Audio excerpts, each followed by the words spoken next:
Mute कर दो sir.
Hello, सुनाई दे रहा है?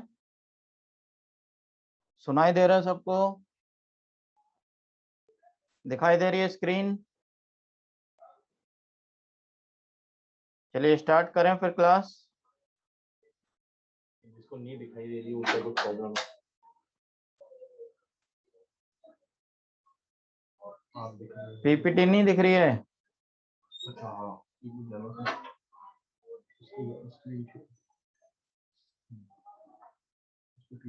इस पे कर दो, ये वाली? है ये वाली, इस पे क्लिक कर दो,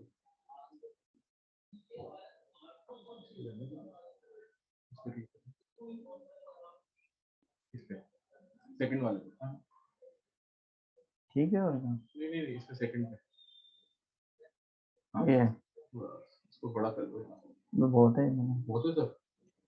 हाँ जी बच्चों, चैट अब दिख रही है? स्क्रीन दिख रही है? आवाज सुनाई दे रही है? ठीक है, अब आज की क्लास स्टार्ट करें। अच्छा बताओ कि पिछले लेक्चर में कहाँ तक पढ़ लिया था अपन ने? पिछले लेक्चर में कहाँ तक पढ़ लिया था?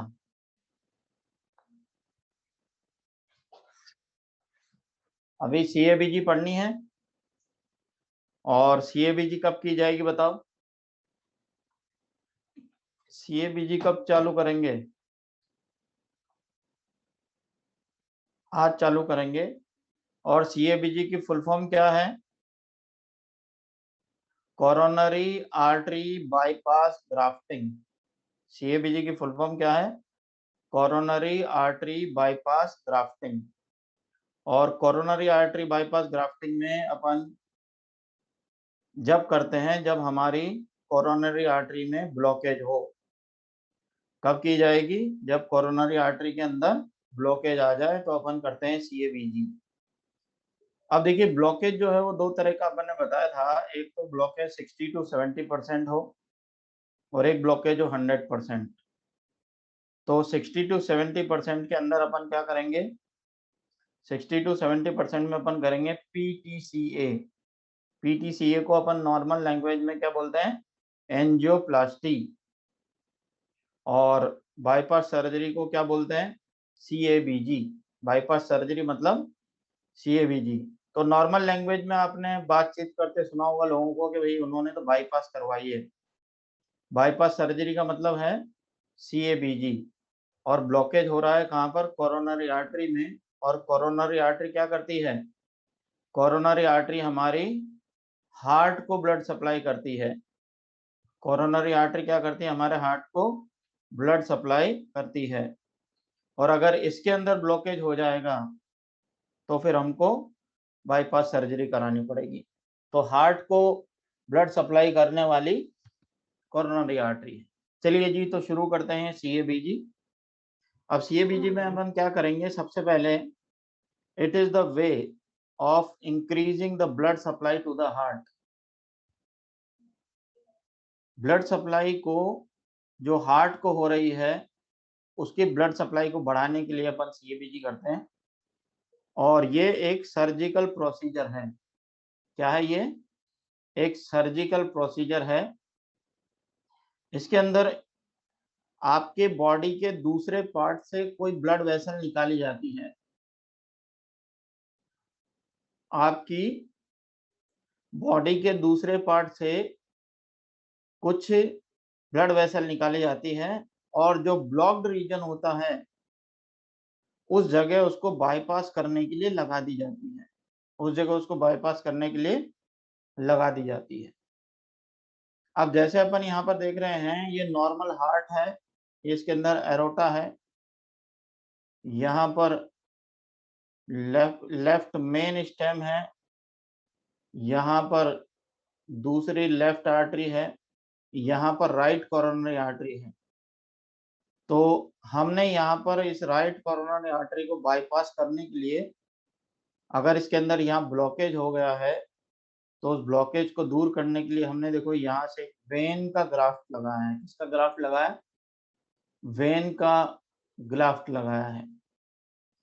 तो वेन या फिर आर्टरी, या तो इसके अंदर अपन लेते हैं आर्टरी या फिर अपन अंदर लेते हैं वेन। अब साहब अगर आर्टरी लेंगे तो मेमोरी आर्टरी लेंगे। कौन सी आर्टरी लेंगे? मेमोरी आर्टरी लेंगे। और अगर वेन लेंगे तो हम लेंगे सिफेनस वेन। या तो मेमोरी आर्टरी लेंगे या फिर अगर वेन लेंगे तो कौन सी लेंगे, सिफेनस वेन लेंगे। मेमोरी आर्टरी हमारी मेमोरी ग्लैंड्स को ब्लड सप्लाई करती है। मेमोरी ग्लैंड जानते हैं ना, तो ये मेमोरी ग्लैंड्स को ब्लड सप्लाई करती है और ये हमारी बॉडी में यहाँ कुछ एक्स्ट्रा आर्टरी होती हैं। यहाँ पर हमारी बॉडी में कुछ एक्स्ट्रा आर्टरीज होती हैं, तो हम उसको निकाल करके और जहां पर ब्लॉकेज आ रहा है उस जगह पर लगा सकते हैं। अब इसके लिए क्या करना पड़ेगा, सबसे पहले तो हार्ट तक पहुंचना पड़ेगा। सबसे पहले क्या करना पड़ेगा, हार्ट तक पहुंचना पड़ेगा। तो डॉक्टर पहले क्या कराता है, डॉक्टर पहले एंजियोग्राफी कराता है। पहले क्या कराएगा डॉक्टर, एंजियोग्राफी कराएगा और एंजियोग्राफी के अंदर ब्लॉकेज का पता लगाया जाएगा। एंजियोग्राफी के अंदर ब्लॉकेज का पता लगाया जाएगा। भाई इनके हार्ट की जो कोरोनरी आर्टरी है उसकी कौन कौन सी ब्रांचेस ब्लॉक्ड हैं, तो सबसे पहले तो पता लगाएंगे ना, तभी तो सर्जरी कर पाएंगे। तो बताइए ब्लॉकेज का पता लगाने के लिए कौन सा मेथड यूज होता है, एंजियोग्राफी। और एंजियोग्राफी के अंदर क्या करते हैं, पेशेंट के अंदर अपन radioactive iodine dye inject करते हैं।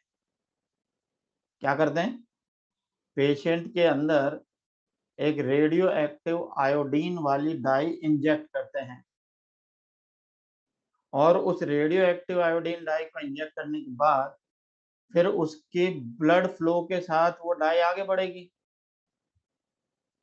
एंजियोग्राफी समझा रहा हूं मैं। तो एंजियोग्राफी के अंदर क्या करेंगे, सबसे पहले radioactive iodine dye injection से डाली जाएगी और इंजेक्शन से डालने के बाद, हालांकि डाई क्योंकि रेडियो एक्टिव है तो हार्मफुल तो होगी सही, लेकिन इसका पता भी तो लगाना अपने को।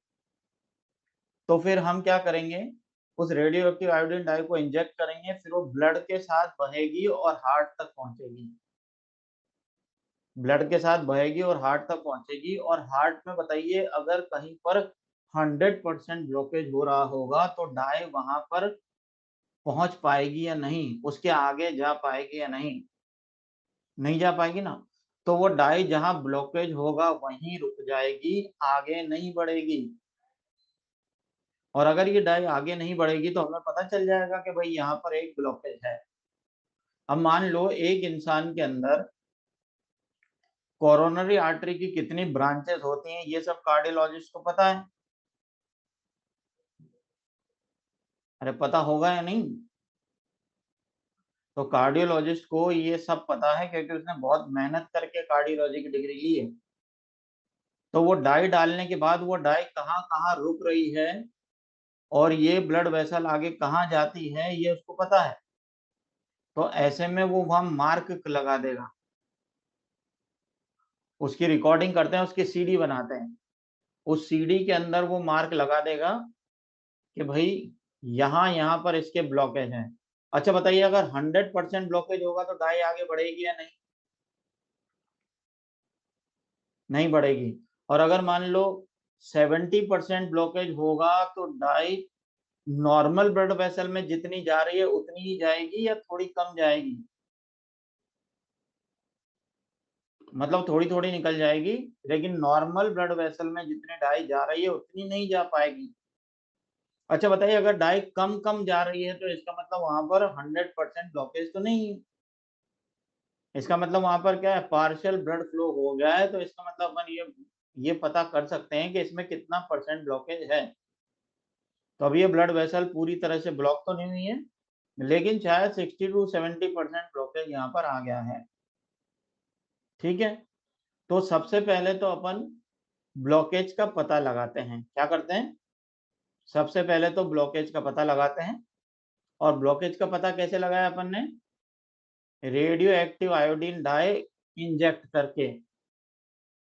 अच्छा अब बताइए रेडियो एक्टिव आयोडीन डाई है ना, ये बिल्कुल चमकीली डाई होती है तो उसकी इमेज अपने को दिखाई दे जाती है, तो कंप्यूटर पर वो डाई ब्लड के साथ फ्लो होते हुए दिख जाती है, इसलिए उससे ब्लॉकेज का पता चल जाता है।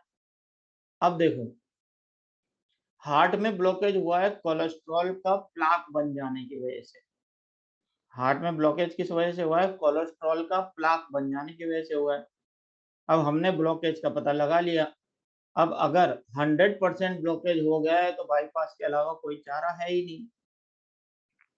100% ब्लॉकेज हो गया तो बाईपास के अलावा कोई चारा है ही नहीं, यानी CABG करनी पड़ेगी।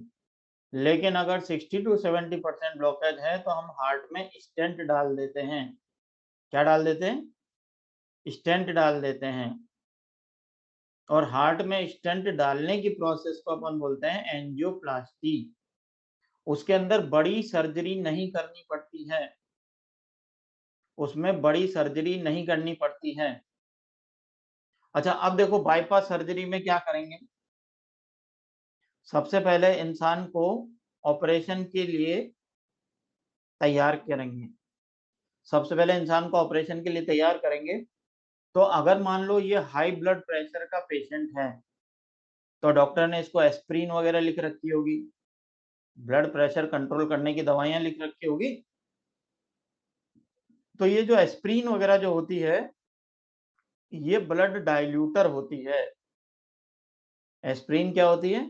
ब्लड डाइल्यूटर होती है और इसका एंटी प्लेटिलेट एक्शन भी होता है। क्या होता है? एंटी प्लेटिलेट एक्शन भी होता है। एंटी प्लेटिलेट एक्शन का मतलब ये आपकी बॉडी में प्लेटिलेट का नंबर कम कर देती है। आपकी बॉडी में प्लेटिलेट का नंबर कम कर देती है तो खून पतला हो जाता है। तो अगर कोई इंसान लंबे समय से एस्प्रिन ले रहा है तो उसकी सर्जरी नहीं करते हैं, वरना ब्लड लॉस ज्यादा हो जाएगा। इसलिए पहले उसकी एस्प्रिन बंद करता है डॉक्टर। ऑपरेशन से पहले एस्प्रिन देना बंद करता है और फिर ऑपरेशन की तैयारी शुरू करता है। उसका ब्लड प्रेशर चेक करता है, ब्लड शुगर लेवल चेक करता है और उसके बाद उसका ऑपरेशन होता है। ऑपरेशन में अपन क्या करेंगे कि यहाँ चेस्ट के रीजन की जो स्किन है, ये यहाँ से यहाँ तक की जो स्किन है वो पूरी काट देते हैं। चेस्ट की जो स्किन है, जो रिब केज वाली स्किन है ना, गले से नीचे की तरफ अपन चलते हैं तो रिब केज वाली जो स्किन है ऊपर की वो काट देते हैं और स्किन को काट करके क्लिप से हटा देते हैं। तो फिर रिब्स दिखाई देने लगती है और रिब्स के अंदर हार्ट दिखाई देने लगता है। रिब्स दिखाई देने लगती है और रिब्स के नीचे हार्ट दिखाई देने लगता है। अच्छा बताओ, हार्ट तक पहुंचने के लिए रिब्स को काटना पड़ेगा या नहीं? हार्ट तक पहुंचने के रिब्स को काटना पड़ेगा, तो बोन कटर लेकर के ऊपर की 2 रिब्स काट देते हैं। बोन कटर लेकर के ऊपर की 2 रिब्स काट देते हैं, फिर उन रिब्स को ऐसे क्लिप से बांध करके चौड़ा कर देते हैं। और फिर जैसे आपको नहीं याद है ना, बजरंगबली का फोटो देखा होगा ना, जिनके हृदय में राम सीता दिखाई देते हैं, बिल्कुल वैसा ही दिखता है इंसान। याद आ रहा है बजरंगबली की तस्वीर जिसमें अंदर राम सीता बने रहते हैं, चेस्ट फाड़े रखते हैं, वो बिल्कुल वैसा दिखता है। और फिर वो हार्ट वहां पर बीट करता रहता है। हार्ट वहां पर बीट करता रहता है। अब जो कोरोनरी आर्टरी है ये सबसे मोटी और सबसे ज्यादा डार्क कलर की होती है और इसकी ब्रांच में कहाँ कहाँ ब्लॉकेज है ये हमने पता लगा ही दिया। तो फिर उस ब्लॉकेज वाली जगह पर अपन क्या लगाएंगे? या तो मेमोरी आर्टरी लगाएंगे या फिर सिफेनस वेन लगाएंगे। क्या लगाएंगे? या तो मेमोरी आर्टरी लगाएंगे या फिर सिफेनस वेन लगाएंगे। अच्छा बताइए, वाल्व किस में प्रेजेंट होते हैं? आर्टरी में या वेन्स में? तो फिर अगर आप वेन लगा रहे हैं, आर्टरी की जगह आर्टरी लगा दी तो कोई टेंशन नहीं। लेकिन अगर आप आर्टरी की जगह वेन लगा रहे हैं, जैसे कोरोनरी आर्टरी की जगह अगर आप वेन लगा रहे हैं, तो फिर आपको वाल्व की पोजीशन का ध्यान रखना पड़ेगा। पता चला आपने एक तो वाल्व की पोजीशन उल्टा लगा दी तो ब्लड फ्लो होने की जगह वाल्व बंद हो गया, तो ब्लड जा ही नहीं रहा है हार्ट के अंदर। इसलिए अगर वेन लगाएंगे तो क्या करेंगे? वाल्व की पोजीशन सही डायरेक्शन में रखेंगे, वरना ब्लड फ्लो के टाइम वाल्व बंद हो गया तो फिर दिक्कत आ जाएगी, हार्ट को ब्लड सप्लाई रुक जाएगी तो इंसान वैसे ही मर जाएगा। तो फर्स्ट प्रायोरिटी तो किसको दोगे? मेमोरी आर्टरी को। फर्स्ट प्रायोरिटी किसकी होती है? मेमोरी आर्टरी की होती है। लेकिन अगर किसी की मेमोरी आर्टरी में भी ब्लॉकेज है तो फिर वेन निकालते हैं। अगर पता चला कि साहब मेमोरी आर्टरी में भी दिक्कत हो रही है तो वेन निकाल के फिर वेन लगाई जाती है। ठीक है, मेमोरी आर्टरी मेमोरी ग्लैंड्स के पास होती है।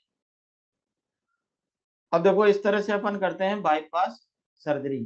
फिर उसके बाद अभी ये इंसान खुला हुआ है, अभी इसको बंद नहीं किया है अपन ने। तो सबसे पहले तो अपन देखते हैं कि जो हमने जो आर्टरी या वेन लगाई है वहां से ब्लड लीक तो नहीं हो रहा है। और जब हम एश्योर हो जाते हैं कि यहाँ से ब्लड लीक नहीं हो रहा है तो फिर हम उसकी रिब्स को इस तरह से उनके कटे हुए हिस्से ऐसे टच करते हैं। यूं लीक हो रहा है अगर ब्लड तो उसको बंद करेंगे और फिर रिब्स को ऐसे इनके कटे हुए हिस्से ऐसे मिलाएंगे और इनको फिर स्टेनलेस स्टील के वायर से बांध देते हैं। कटे हुए हिस्से को क्या करते हैं? स्टेनलेस स्टील के वायर से बांध देते हैं।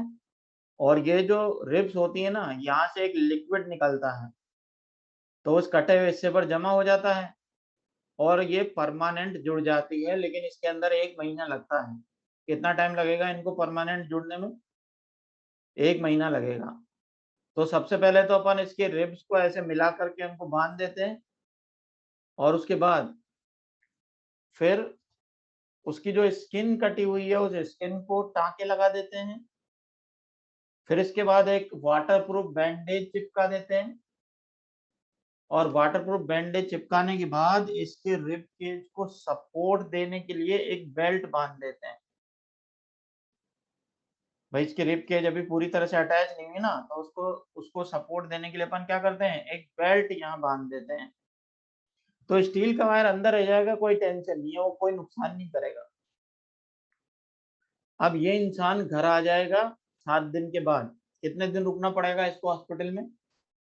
7 दिन बाद इसको घर भेज देंगे। घर आने के बाद ये आराम से अपना सारा काम कर सकता है, बस वजन नहीं उठाएगा। वजन नहीं उठाएगा। अच्छा बताओ, मान लो ये बाथरूम में नहाने के लिए जा रहा है और इसने 15 लीटर की बाल्टी उठा ली तो क्या होगा? वापस खुल जाएगा ना। इसीलिए इसको बोलते हैं कि भैया 2 महीने तक आप वजन नहीं उठाएंगे। आप बाथरूम में जाइए, शावर चला के नहाइए, कोई दिक्कत नहीं है, पर रिब्स पर प्रेशर नहीं आना चाहिए, तो बेल्ट बांध के रखनी पड़ती है इसको।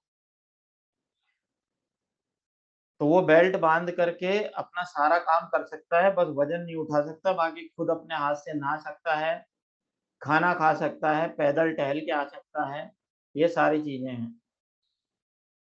तो ये तो अपने पास थी बाईपास सर्जरी। ये एक सस्ता ऑप्शन होता है। क्या होता है? सस्ता ऑप्शन होता है, क्योंकि इसके अंदर बाहर से कुछ डालना नहीं पड़ा है। आप ही की आर्टरी आप ही में दोबारा काम आ गई। अरे आप ही की आर्टरी आपके अंदर काम में आ गई, आप ही की वेन आपके अंदर काम में आ गई, तो बताओ कौन सा ग्राफ्ट हुआ ये? कौन सी ग्राफ्टिंग हुई है? ऑटोग्राफ्ट। तो सीएबीजी कौन सी ग्राफ्ट हुई? ऑटोग्राफ्ट हुई। तो इसको तो अपन बोलते हैं सीएबीजी। क्या बोला जाता है? सीएबीजी। फिर इसको बोलते हैं कि भैया ज्यादा तेल और ज्यादा घी ना खाएं। क्या कहा जाएगा इससे? ज्यादा तेल ज्यादा घी, जो कोलेस्ट्रॉल बढ़ाने वाली चीजें हैं वो ना खाए, वरना जो आपने नई आर्टरी लगाई है ना वो भी ब्लॉकेज हो जाएगी। तो ये तो अपन ने पढ़ा कोरोनरी आर्टरी बाईपास ग्राफ्टिंग। और ये कब करेंगे? जब ब्लॉकेज कितने परसेंट हो बताइए? 100% हो। अच्छा बताओ, इसमें रिस्क होगा या नहीं? बहुत ज्यादा रिस्क है, क्योंकि पूरा हार्ट ओपन करना पड़ रहा है आपको। पूरा हार्ट ओपन करना पड़ रहा है, इसलिए इसमें ज्यादा रिस्क है। ठीक है, दूसरी स्लाइड पे देखो। यहां पर अपन देखते हैं ये 3 ब्लड वेसल जो इस काम में इस्तेमाल की जाती हैं वो यहाँ दे रखे हैं। इंटरनल मेमोरी आर्टरी जो मेमोरी ग्लैंड्स को ब्लड सप्लाई कर रही है, फिर रेडियल आर्टरी, इसके बाद पैरों में होती है सिफेनस वेन। तो इस डायग्राम में आपको दिख रहा होगा कि कहाँ से कौन सी आर्टरी या वेन ले सकते हैं। मेमोरी आर्टरी में काफी सारी आर्टरी एक्स्ट्रा होती है, ठीक है। अब देखो, इंटरनल मेमोरी आर्टरी चेस्ट से लेंगे, रेडियल आर्टरी आर्म से निकाली जाती है, और सिफेनस वेन कहाँ से निकाली जाती है? लेग से निकाली जाती है। तो अगर पैर से आप सिफेनस वेन निकाल रहे हैं तो पैर में भी कट लगाना पड़ेगा आपको, ठीक है।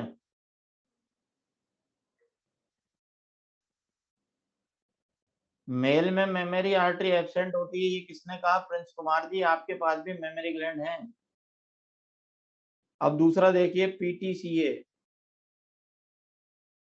पीटीसीए क्या होता है? Percutaneous transluminal coronary angioplasty. PTCA की फुल फॉर्म ध्यान रखें, परक्यूटेनियस ट्रांसल्यूमिनियस कोरोनरी एंजियोप्लास्टी, ठीक है। इसके अंदर हम उन आर्टरीज को ब्लॉक करते हैं जिनके अंदर कोलेस्ट्रॉल का प्लाक बन गया हो। वो आर्टरी जो कोलेस्ट्रॉल के प्लाक बनने की वजह से 70% तक ब्लॉक हो गई है, उनको अनब्लॉक करने का काम करते हैं। अब इसके अंदर क्या करते हैं? एक बैलून कैथेटर इस्तेमाल किया जाता है। क्या इस्तेमाल किया जाता है? Balloon catheter. प्लाक मतलब ब्लॉकेज टाइप का। अब इसके अंदर अपन आर्म की आर्टरी में से ये बैलून कैथेटर बॉडी में इंसर्ट करेंगे। बैलून कैथेटर बॉडी में इंसर्ट करेंगे। कैथेटर मतलब क्या होता है ये अभी समझाऊंगा। तो बैलून कैथेटर एक ट्यूब लाइक स्ट्रक्चर होता है। क्या होता है? ट्यूब लाइक स्ट्रक्चर होता है। और ये या तो अपन हाथ में आर्म में से डालते हैं यहाँ से, या फिर थाई में से डाला जाता है। कहाँ से डाला जाता है? या तो आर्म से डाला जाता है या फिर थाई से डाला जाता है। और इसके लिए एक्सरे ऑब्जर्वेशन सिस्टम होता है। कौन सा सिस्टम होता है? एक्सरे ऑब्जर्वेशन सिस्टम होता है। तो ये एक गाइडेड कैथेटर होता है। क्या होता है ये? एक गाइडेड कैथेटर होता है, जिसको कंप्यूटर गाइडेड वायर भी बोल सकते हो आप। भाई, थाई और आर्म की जो ब्लड वेसल है वो सीधी हार्ट में जा रही है। थाई और आर्म की जो ब्लड वेसल है वो सीधी हार्ट तक जाती है, इसलिए अपन एक कंप्यूटर गाइडेड कैथेटर लेकर के और उसको हार्ट तक पहुंचाएंगे। फिर आगे देखो, यहाँ पर डाई रिलीज करते हुए चलता है ये क्लॉट। ये जो अपना कैथेटर है इससे डाई रिलीज होती जाती है, और जो भी एंजियोग्राम्स हैं वो लगातार खींचे जा रहे होते हैं। इससे एंजियोग्राम्स भी लगातार ले रहे होते हैं। रिस्ट के पास से नहीं, कंधे के वहां से डाला जाता है, बगल से डाला जाता है। अच्छा बताइए, लेफ्ट हैंड से डालेंगे या राइट हैंड से डालेंगे? हार्ट किधर से पास पड़ेगा? लेफ्ट वाले हैंड से डाला जाएगा, क्योंकि हार्ट वहां से पास पड़ेगा, इसलिए लेफ्ट आर्म से डाला जाता है। किससे डाला जाता है? लेफ्ट आर्म से डाला जाता है, ठीक है। अब देखो यहाँ पर ये फोटो में दिख रहा है, फोटो में यहाँ पर दिख रही है, ये अपनी कोरोनरी आर्टरी है यहाँ से यहाँ तक की। ये अपनी क्या है? कोरोनरी आर्टरी है ये। और इसके अंदर यहाँ पर ये प्लाक बना हुआ है, ये कोलेस्ट्रॉल का प्लाक बना हुआ है। बताओ, पूरी आर्टरी बंद हो रही है या थोड़ी बहुत जगह बच रही है? प्लाक का मतलब ब्लॉकेज। थोड़ी जगह है ना, तो 60 to 70% जगह बच रही, ब्लॉकेज हो रहा है, बाकी 30% जगह बच रही है। फिर अब देखो, ये गाइडेड वायर है, कंप्यूटर गाइडेड वायर है ये, और इसको अपन डाल रहे हैं प्लाग के यहाँ पर, प्लाग के अंदर से इसको निकाल रहे हैं। देखो ये निकाल लिया प्लाग के अंदर से वायर। उसके बाद इसमें कैथेटर इस वायर के पीछे जुड़ा हुआ है। क्या जुड़ा हुआ है? कैथेटर जुड़ा हुआ है। और कैथेटर एक ट्यूब जैसा स्ट्रक्चर होता है। कैथेटर क्या होता है? ट्यूब जैसा स्ट्रक्चर होता है। उसके अंदर वायर होता है, बलून होता है, और स्टेनलेस स्टील का स्टेंट होता है। क्या क्या होता है? बलून होता है, वायर होता है, और बलून के ऊपर स्टेनलेस स्टील का स्टेंट लगा हुआ होता है। ठीक है। अब जितने बच्चे बोल रहे हैं कि सर हमारे डाउट नहीं दिख रही है, तो अभी डाउट नहीं बता रहा मैं, अभी पढ़ा रहा हूँ, आप सुनते रहो बस, वरना क्या है टॉपिक की कंटिन्यूटी टूट जाएगी, फिर मजा नहीं आएगा। तो अपने पास क्या है? एक कैथेटर है। कैथेटर में अंदर वायर है, बलून है, और बलून के ऊपर स्टेनलेस स्टील का स्टेंट लगा हुआ है। ये स्प्रिंग जैसा होता है। किसके जैसा होता है? ये स्प्रिंग जैसा होता है, और इसमें लॉक बने हुए होते हैं। और ये जो स्टंट होता है ये हमारे इंडिया में नहीं बनता है, ये हम यूएसए से इंपोर्ट करते हैं। कहाँ से मंगाते हैं इसको? यूएसए से मंगाते हैं। तो ये काफी महंगा मिलता है। एक स्टेनलेस स्टील का स्टंट जो है, ये स्टंट दो तरह के आते हैं, एक मेडिकेटेड आता है, एक नॉन मेडिकेटेड आता है। मेडिकेटेड में दवा की कोटिंग होती है स्टंट के ऊपर। मेडिकेटेड में दवा की कोटिंग होती है स्टंट के ऊपर। तो इसकी कीमत जो है वो 1 लाख रुपए से चालू होती है, और आगे आप जितना एडवांस स्टंट लगाएंगे उतना ही कॉस्ट बढ़ जाएगा। फिर देखो, ये जो बलून होता है ना, ये स्टंट को खोलने के काम आता है। स्टंट क्या है? एक स्प्रिंग जैसा औजार है, और उसको जहां आर्टरी ब्लॉक हो रही है वहां ले जा करके खोलना है। अच्छा, तो बहुत उसको खोलने के लिए क्या करेंगे अपन? उसको बलून के ऊपर फिक्स कर देंगे। बलून के ऊपर फिक्स करने के बाद फिर उसको ब्लॉकेज वाली जगह पर पहुंचाएंगे गाइडेड वायर की हेल्प से। तो ये बलून जो मार्केट में बेच रहे होते हैं सड़क के किनारे, वो वाला नहीं होता, ये बहुत मजबूत बलून होता है, वरना बलून बर्स्ट हो जाएगा तो स्टंट खुल ही नहीं पाएगा। तो ये बलून की रेट 35,000 रुपए से चालू होती है। 35,000 रुपए से 70,000 रुपए तक का बलून आता है, और एक स्टंट 1 लाख रुपए से चालू होता है। अब देखो क्या है, अब इसको गाइडेड वायर की हेल्प से बलून को और स्टंट को ब्लॉकेज वाली जगह पर पहुंचाया जाता है। तो देखो ये अपन ने यहाँ पर पहुंचा दिया प्लाग के अंदर, और फिर हम बलून में हवा भरेंगे।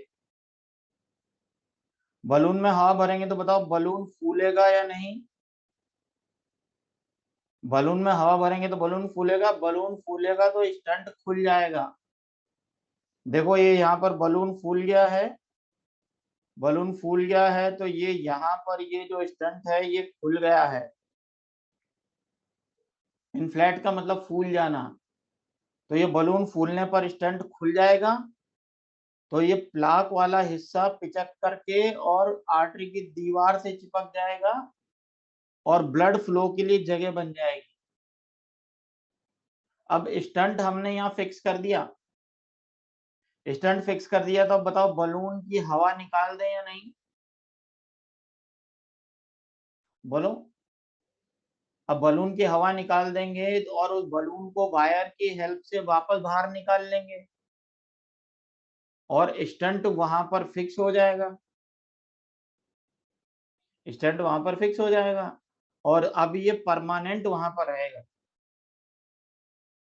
अगर ये स्टंट मेडिकेटेड है तो ये यहाँ से कुछ दवा रिलीज करता रहेगा जिससे दोबारा प्लाक नहीं बनेगा।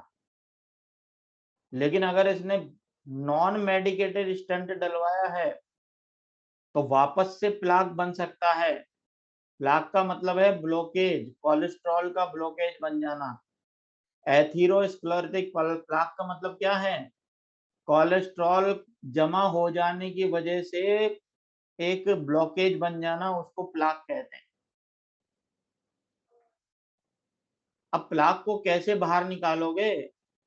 प्लाक तो अंदर जमा हो गया और हार्ड हो जाता है, पत्थर जैसा हो जाता है, तो उसको निकालना पॉसिबल नहीं होता है। एथेरोस्क्लेरोसिस मतलब कोलेस्ट्रॉल का प्लाक। एक तो कैल्शियम का प्लाक बनता है, एक कोलेस्ट्रॉल का बनता है, दो तरह के प्लाक अलग अलग होते हैं। तो मेडिकेटेड वाला स्टंट थोड़ा सा महंगा आएगा। तो अब देखो, अगर मान लो किसी इंसान में 3 स्टंट डले हैं, 3 ब्लड वेसल 70% ब्लॉक हो गई है, तो 3 स्टंट डॉक्टर ने डाले उसके, और हाथ के यहाँ से, आर्म के यहाँ से कट लगा के डालें, तो बताओ बड़ी मेजर सर्जरी करनी पड़ी या नहीं? मेजर सर्जरी नहीं करनी पड़ी, बाईपास जैसे पूरा हार्ट तो नहीं खोला ना हमने, सिर्फ एक छोटा सा कट लगा करके ही स्टंट वहां पर पहुंचा दिया। तो फिर इसके अंदर बताओ रिस्क होगा या नहीं? बाईपास के कंपैरिजन में रिस्क कम होगा। अरे रिस्क तो सब में ही होगा, लेकिन बाईपास के कंपैरिजन में रिस्क बहुत ही कम होगा। अब इसके अंदर एक रिस्क हो सकता है, मान लो अगर उसकी आर्टरी कमजोर हो गई है, अगर किसी इंसान के हार्ट की आर्टरी कमजोर हो गई है और बलून ज्यादा फुला दिया तो फिर आर्टरी फट जाएगी, और अगर आर्टरी फट गई तो फिर बाईपास करनी पड़ेगी, वो भी अर्जेंट। तो डॉक्टर पहले ही ये सब चीजें पेशेंट के घर वालों को बता देता है कि देखो अगर स्टंट डालते समय ऐसा भी कॉम्प्लिकेशन हो सकता है, और अगर ऐसा हो गया तो हमको तुरंत इमरजेंसी में सर्जरी करना पड़ेगा, फिर उसके लिए आपको रिटर्न में एग्रीमेंट देना पड़ता है, क्योंकि डॉक्टर थोड़ी ना रेस्पॉन्सिबिलिटी लेगा, वो तो सारे रिस्क गिना देगा पहले ही। तो उसके घर वाले और पेशेंट दोनों फॉर्म पर साइन करते हैं, तब डॉक्टर आगे प्रोसीजर करता है। अरे ये जो बलून डाल रहा है वो कोई छोटा मोटा गली में बैठने वाला, साइकिल के पंचर बनाने वाला थोड़ी डाल रहा है। कौन करेगा सीएबीजी, कौन करेगा पीटीसीए? कार्डियोलॉजिस्ट, जिसने एमबीबीएस के बाद एमडी करी है कार्डियोलॉजी में, और उसके बाद डीएम करी है, doctor of medicine, super speciality डालेगा, तो क्या उसको पता नहीं होगा बलून कितना फुलाना है? आप तो ऐसे कह रहे हो जैसे 5th क्लास के बच्चे को बलून दे दिया, भैया हवा भर दे। ऐसे थोड़ी ना हो रहा है। सुपर स्पेशलिटी डॉक्टर ये काम कर रहा है, तो उसने इतनी सारी पढ़ाई करी है तो पैसे भी तो लेगा। अभी आप लोग पढ़ाई कर रहे हो या नहीं? घर के बाहर नहीं जाते हो, घूमते फिरते नहीं हो, दिन भर किताबों में घुसे रहते हो, तो डॉक्टर बनने के बाद फीस तो लेना ही पड़ेगा ना। ये फ्री में इलाज करोगे बताओ? फिर पब्लिक कहेगी कि नहीं मैं तो 50 रुपए ही लूंगा, मैं तो 50 रुपए दूंगा, आपने क्या हुआ 12 साल पढ़ाई करी है तो हम क्या करें? तो ऐसे थोड़ी ना होता है। हाँ जी, अगर आपको भी कार्डियोलॉजिस्ट बनना है ना, तो केवल कहने से नहीं बनते हैं, उसके लिए पढ़ाई करनी पड़ती है, कम से कम 12 साल। तो अब देखो बाईपास सर्जरी आपके 1 से 1.5 लाख रुपए में हो जाती है। बाईपास सर्जरी कितने में हो जाती है? 1 से 1.5 लाख में हो जाएगी, और एंजियोप्लास्टी अगर कराते हैं तो 5 लाख रुपए लगेंगे कम से कम। तो बाईपास सस्ती है, लेकिन एंजियोप्लास्टी महंगी है, क्योंकि इसके अंदर इंपॉर्टेंट चीज डाल रहे हो ना, बाहर से मंगा हुआ स्टेंट डल रहा है। नहीं। तो डॉक्टर पहले ही मरीज को खर्चा बता देगा कि देख लो आपके 3 स्टेंट डल रहे हैं तो 5 लाख का खर्चा आ रहा है, अगर पैसे नहीं हो तो बाईपास करवा लो, सस्ते में फ्री हो। नहीं। चलिए जी, तो ये अपन ने 2 टेक्निक पढ़ी है, एक CABG और एक PTCA। ये दोनों चीजें आपको समझ में आ गई। अब आगे अपन देखो इम्यूनिटी से रिलेटेड कुछ एक्स्ट्रा पॉइंट हैं जो पहले अभी अपन डिस्कस कर चुके हैं। हाँ जी, सबसे पहले कीमोथेरेपी क्या होता है? कीमोथेरेपी होता है ट्रीटमेंट विद केमिकल्स। कीमोथेरेपी क्या होता है? Treatment with chemicals is known as chemotherapy. इसके अंदर अपन एंटीबायोटिक इस्तेमाल करते हैं। क्या इस्तेमाल करते हैं? एंटीबायोटिक। अच्छा, अगर आपसे पूछे भाई व्हाट इज एंटीबायोटिक, एंटीबायोटिक क्या है? Antibiotic are substances which are secreted by microorganism. ये वो सब्सटेंस है जो माइक्रोब्स सीक्रेट करते हैं और ये दूसरे माइक्रोब्स की ग्रोथ को या तो रोक देते हैं या उन्हें मार देते हैं, वो एंटीबायोटिक कहलाते हैं। तो या तो उनकी ग्रोथ को इनहिबिट कर दें या उनको मार दें, वो सभी केमिकल्स क्या कहलाते हैं? एंटीबायोटिक्स कहलाते हैं। अच्छा, एक्शन के हिसाब से एंटीबायोटिक कितने तरह की हो गई?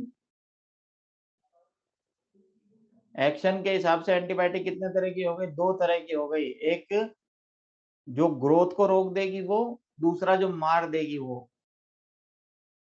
तो जो ग्रोथ को रोक देगी वो बैक्टीरियोस्टैटिक, जो ग्रोथ को रोक देगी वो क्या हो जाएगी? बैक्टीरियोस्टैटिक। और जो मार देगी वो क्या हो जाएगी? बैक्टीरियोलाइटिक। तो ये 2 तरह की हो गई, बैक्टीरियोस्टैटिक और बैक्टीरियोलाइटिक। एंटीबायोटिक टर्म किसने दी है? वॉक्समैन ने। एंटीबायोटिक टर्म किसने दी है? वॉक्समैन ने दी है। ये जनरल टर्म्स हैं, एक्स्ट्रा पॉइंट लिखा हुआ है ना ऊपर। पहला एंटीबायोटिक कौन सा था? अगर आपसे क्वेश्चन पूछ लिया जाए पहला एंटीबायोटिक कौन सा था, तो अपन बोलेंगे फर्स्ट बैक्टीरियल एंटीबायोटिक। ध्यान दें, यहाँ पर लिख रहा है bacterial antibiotic. First bacterial antibiotic was streptomycin. First bacterial antibiotic बोलेंगे तो स्ट्रेप्टोमाइसिन, क्योंकि पेनिसिलिन बैक्टीरियल नहीं, पेनिसिलिन फंगल डिराइव्ड है। याद रखो, कई बच्चे कह रहे हैं पेनिसिलिन है, बिल्कुल सही है, पेनिसिलिन भी है, लेकिन पेनिसिलिन बैक्टीरिया से नहीं मिलता है। पेनिसिलिन किससे मिलता है? फंगस से मिलता है। और अपन क्या पूछ रहे हैं? First bacterial antibiotic. First bacterial antibiotic क्या हो जाएगा? स्ट्रेप्टोमाइसिन। और स्ट्रेप्टोमाइसिन किसने ढूंढा है? वॉक्समैन ने। किसने ढूंढा है? वॉक्समैन ने। कौन से बैक्टीरिया से निकाला है? Streptomycin gracious. ठीक है। एग्जाम्पल देखो, बैक्टीरियोस्टैटिक। बैक्टीरियोस्टैटिक मतलब,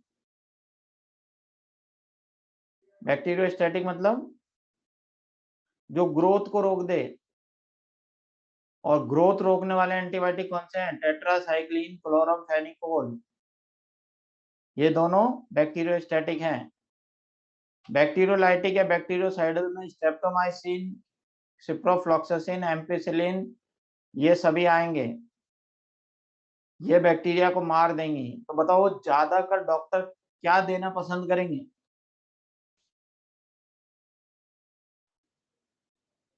बैक्टीरियोलाइटिक। जिंदा ही मत छोड़ो बैक्टीरिया को। नहीं।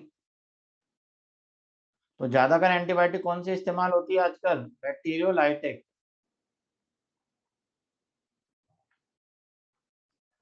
एनाल्जेसिक्स क्या होती है बताइए?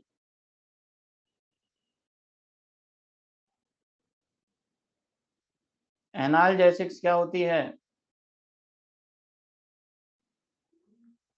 Pain killer. ऐसे सब्सटेंस जो पेन रिलीवर होते हैं उनको एनाल्जेसिक्स कहते हैं। For example ऑफियॉइड। ऑफियॉइड किसको बोलेंगे? Morphine, opium derivative, morphine codeine. दूसरी एनाल्जेसिक होती है डाइक्लोफेनेक, याद है डाइक्लोफेनेक? डाइक्लोफेनेक सोडियम वगैरह सुमो वगैरह में देते हैं, पैरासीटामोल, ये सब है। एंटीपायरेटिक किसको बोलेंगे? फीवर रिलीव करने वाली, जो फीवर को कम करे। Example aspirin. एस्प्रिन क्या है? Acetyl salicylic acid. Ibuprofen, paracetamol. Aceclofenac भी एंटीपायरेटिक है। नीमोसलाइड। याद रखें, ज्यादातर एंटीपायरेटिक एनाल्जेसिक भी होती हैं।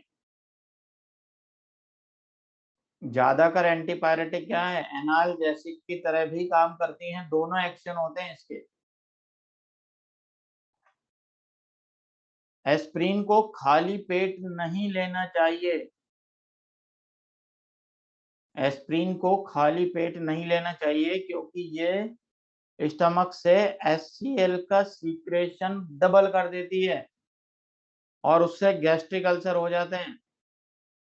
इसलिए आपको कभी भी डॉक्टर ने एस्प्रिन लेने की सलाह नहीं दी होगी। ये केवल बूढ़े इंसानों को दी जाती है, यंग पर्सन्स को नहीं देते हैं। क्योंकि ये देखो, आपको याद होगा थोड़ी देर पहले मैंने कहा था कि एस्प्रिन ब्लड डाइल्यूटर है, एंटी प्लेटिलेट एक्शन भी है इसका। तो अगर आप इस एज में एस्प्रिन लोगे तो आपका खून बहुत पतला हो जाएगा, प्लेटिलेट कम हो जाएंगे। और अगर डेंगू वाले को खिला दी तो डेंगू वाला तो एस्प्रिन खा के मर जाएगा, क्योंकि डेंगू से वैसे ही प्लेटलेट कम हो रही है बेचारे की। फिर आपने कहा कि ऐसा कर एस्प्रिन खा ले, अभी तुरंत बुखार उतर जाएगा, तो ऐसे में तो पक्का ही मर जाएगा। इसलिए कभी भी किसी इंसान को अपनी मर्जी से दवा नहीं देना है। एंटीहिस्टामिन, एंटीहिस्टामिन क्या बोलेंगे बताओ? जो हिस्टामिन का सिक्रेशन कम कराए, एलर्जी से रिलीफ दे, वो एंटीहिस्टामिन। Example cetirizine. याद है ना, कई बार खाई होगी सेट्रिजिन तो। ये एंटीहिस्टामिन है, लिवोसिट्रिजिन वगैरह ये सब। अच्छा, इम्यूनोमॉड्यूलेटर्स, बहुत सारे बच्चों के डाउट आए थे सर इम्यूनोमॉड्यूलेटर क्या होता है। ऐसे सब्सटेंस जो हमारी बॉडी के इम्यून रेस्पॉन्स को चेंज कर दें। याद आ रहा है? और ये इम्यूनोमॉड्यूलेटर दो तरह के होंगे, एक इम्यूनो पोटेंशियल और एक इम्यूनो सप्रेसर। साइटोकाइंस क्या हैं? इम्यूनो पोटेंशियल या immuno suppressor? Cytokines, interleukin, interferon, ये सब क्या है? इम्यूनो पोटेंशियल है ये।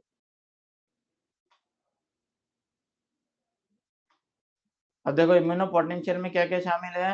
ये ऑगमेंट का मतलब होता है रीइंफोर्स करना, बढ़ावा देना, जो इम्यून रेस्पॉन्स को बढ़ा दे, इम्यून सिस्टम को मजबूत कर दे, इम्यूनो पोटेंशियल। अच्छा बताइए, रेडीमेड एंटीबॉडी किसमें आएगी? रेडीमेड एंटीबॉडी इम्यूनो पोटेंशियल में आएगी। इंटरफेरॉन इम्यूनो पोटेंशियल में आएंगे। कापोसी सार्कोमा में कौन सा इंटरफेरॉन दिया था? Alpha interferon. Immuno suppressive therapy, जो इम्यून सिस्टम को सप्रेस कर दे, जैसे कि स्टेरॉइड, साइक्लोस्पोरिन ए। याद आ रहा है? साइक्लोस्पोरिन कहाँ दिया था?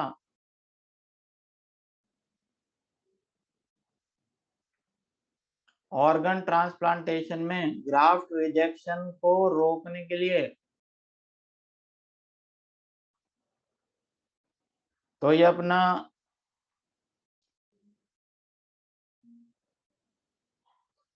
चैप्टर हो गया पूरा। अब इस बार टेस्ट में क्या आएगा, इस बार टेस्ट में क्या आएगा, यही सबकी इच्छा है। तो इस बार टेस्ट में वायरल डिजीज से लेकर के और आज तक जो पढ़ाया वो आएगा।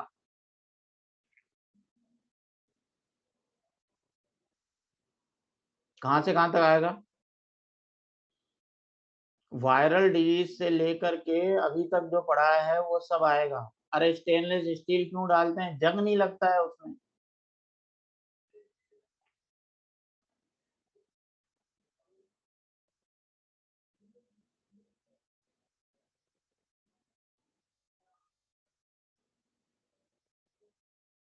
तो आज चैप्टर खत्म हो गया। नेक्स्ट चैप्टर अब मंडे से शुरू करेंगे। नेक्स्ट चैप्टर कब शुरू करेंगे? मंडे से शुरू करेंगे। और हो सकता है कि नेक्स्ट चैप्टर में अपन इवोल्यूशन चालू करें। क्या चालू करेंगे? इवोल्यूशन चालू करेंगे।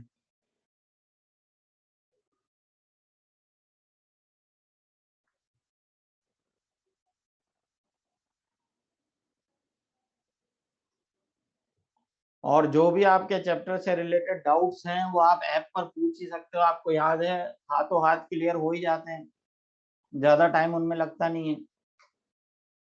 अच्छा एक बात बताओ, अब आपने रेस वगैरह सॉल्व की या नहीं? आप सभी बच्चे MEB के हैं ना?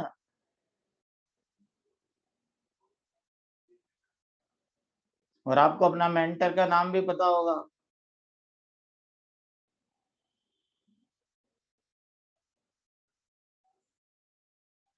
कौन है MEB के मेंटर?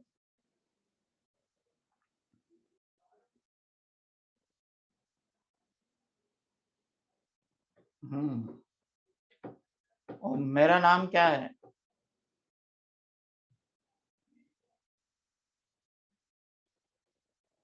हाँ, तो संजय मेहरा सर भी मेंटर हैं, बायो वाले सर। तो जो बच्चे भी मेरी मेंटरशिप में हैं मैं उनको कॉल करूंगा एक एक बार जरूर, और उनको गाइड किया जाएगा पढ़ाई कैसे करें। ठीक है।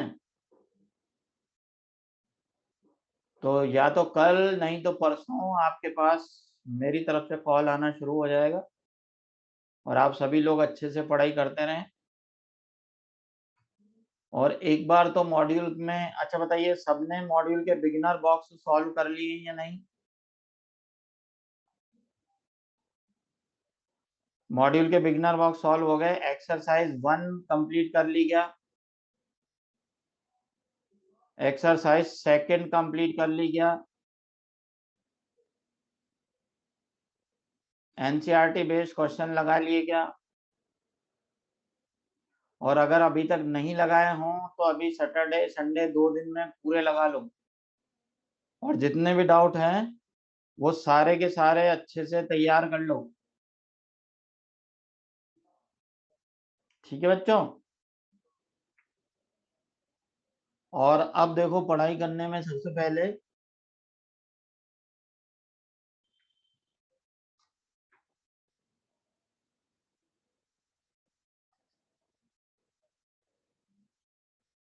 पहले तो आप मॉड्यूल से चैप्टर पढ़ेंगे। सबसे पहले मॉड्यूल से चैप्टर पढ़ेंगे।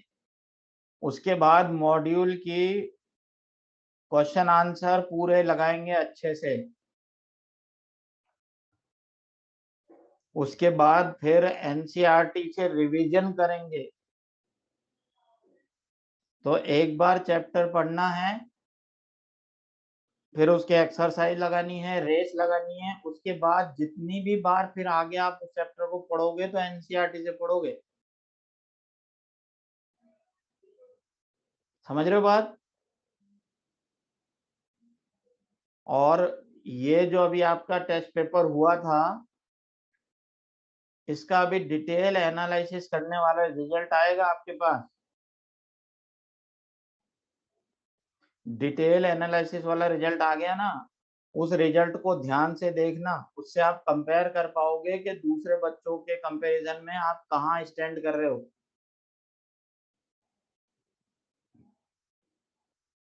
और उसमें जो गलतियां आपने की है, जो भी गलतियां आपसे उस टेस्ट पेपर में हुई है, उन सब गलतियों को एक कॉपी में लिखें। जो भी गलतियां आपने पिछले टेस्ट में की है ना, वो सभी गलतियां आप एक पेपर में लिखेंगे। मतलब एक कॉपी बना लो छोटी सी 10 रुपए वाली, उसके अंदर लिखो कि भाई मुझसे टेस्ट पेपर में कितनी गलतियां हुई है, वो सब मैं एक जगह लिख के रखूंगा। और उसके बाद जब अगला टेस्ट होगा मेरा, 13 तारीख को होगा अगला टेस्ट। कितनी तारीख को होगा? 13 को नेक्स्ट टेस्ट है आपका।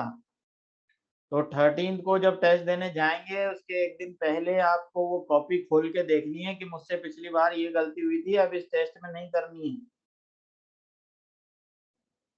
और आपका जो एंथ्यूज कोर्स चल रहा है, उसके अंदर पहले आपको 12th के पोर्शन पढ़ाए जाएंगे। क्या पढ़ाए जाएंगे? 12th के पोर्शन पढ़ाया जाएगा। उसके बाद फिर जब 12th का आपका पूरा हो जाएगा, तब 11th का पढ़ाया जाएगा। तो पहले कौन सा पढ़ाया जाएगा? 12th का। और जब 12th का पोर्शन खत्म हो जाएगा, तब कौन सा पढ़ाया जाएगा? 11th का। इसलिए अपने को क्या करना है कि अभी 12th के सिलेबस पर ही पूरा फोकस करें।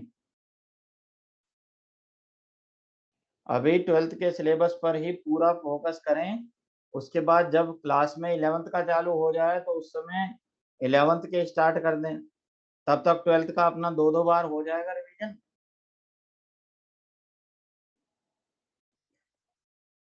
अरे हो जाएगा जब तक 2-2 बार, तो फिर कोई टेंशन ही नहीं है। तो जो टॉपिक आपके क्लास में चल रहा है ना, उसको आप इतना अच्छे से तैयार कर लो कि अपने को फिर बार बार उसको पढ़ने की जरूरत नहीं पड़े, बस रीडिंग करना ही काफी हो जाए। अब अगर आपको लग रहा है कि नोट्स बनाने चाहिए, तो आप एक जगह सारे नोट्स इकट्ठे करो। जैसे जो भी क्लास में आपको एक्स्ट्रा चीज बताई जाती है ना, वो एक कागज पे लिख लो और मॉड्यूल में चिपका लो वहां पे।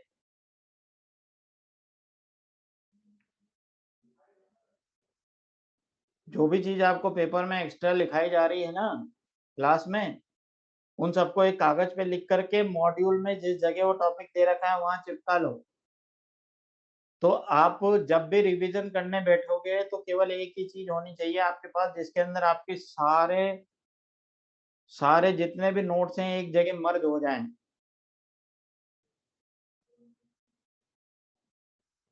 जितने भी नोट्स आपके हैं ना, वो सब एक जगह मर्ज होने चाहिए। ऐसा नहीं कि कभी आप मॉड्यूल उठा रहे हो और कभी आप अपने नोट्स देख रहे हो, तो कभी कोई तीसरी चीज देख रहे हो। इस तरह से एक बार चैप्टर मॉड्यूल से अच्छे से तैयार होना है, और एनसीईआरटी से रिवीजन बाद में करते रहना है। लगातार 3 बार रिवीजन होना चाहिए एनसीईआरटी का। कितनी बार?